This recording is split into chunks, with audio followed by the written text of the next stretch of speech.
The biggest scam in the world is the egg industry, because in reality, you don't make money by selling eggs. The method is so brilliant that you can't even imagine it. In Dallas, a dying billionaire called his 4 children into his room and handed each one a check for $100,000. He said, "You have 1 month. Use this money to enter the egg business. Whoever earns the highest profit will control most of my estate." The oldest son, Brandon, chose the most traditional path. He bought land, built a small farm, and purchased 500 laying hens at $40 each. Every morning he fed the hens, cleaned the cages, collected the eggs, and delivered them himself. Each egg sold for 50 cents. After costs, he made 20 cents per egg. After 30 days, he only earned about $3,000. He worked every day, smelled like chicken feed and manure, and barely had time to sleep. The second child, Olivia, watched him and realized something. She said, "My brother owns chickens, but what customers really want is eggs." So she didn't buy chickens. She went to nearby farms and rented hens that were already producing eggs. Each hen cost $5 a month to rent. With $100,000, she rented 2,000 hens, hired part-time helpers, and set up a simple operation. By the end of the month, Olivia made $12,000.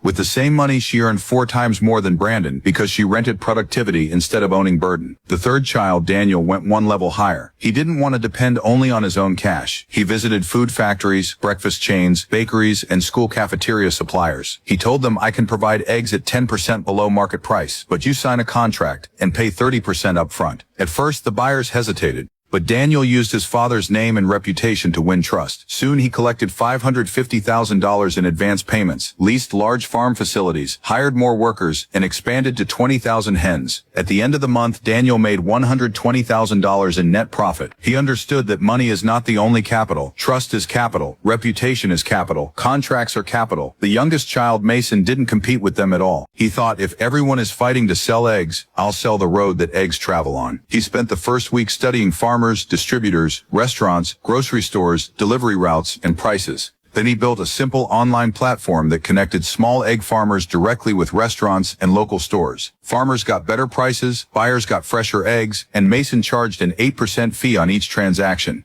He spent his $100,000 on building the platform, local marketing, and hiring 2 sales reps. Within 3 weeks, 45 farmers and 160 buyers were using it every day. Then Mason added 2 more profit streams. Farmers needed feed, medicine, packaging, and equipment, so he partnered with suppliers and earned 6% whenever farmers purchased through his platform. He also partnered with a fuel company because delivery trucks were constantly on the road, and he earned 3% from fuel purchases made by platform members. At the end of the month, Mason earned $85,000 from platform fees, $45,000 from supply referrals, and $5,000 from fuel cooperation. His total net profit reached $135,000, and he never touched a chicken. That is when he understood the real rule of wealth. People at the lowest level sell labor, people in the middle sell products, but people at the top sell systems. The most powerful thing in the world is not money or power. It is the way you think. Wealth does not come only from effort. It comes from strategy, timing, leverage, and seeing the bigger picture.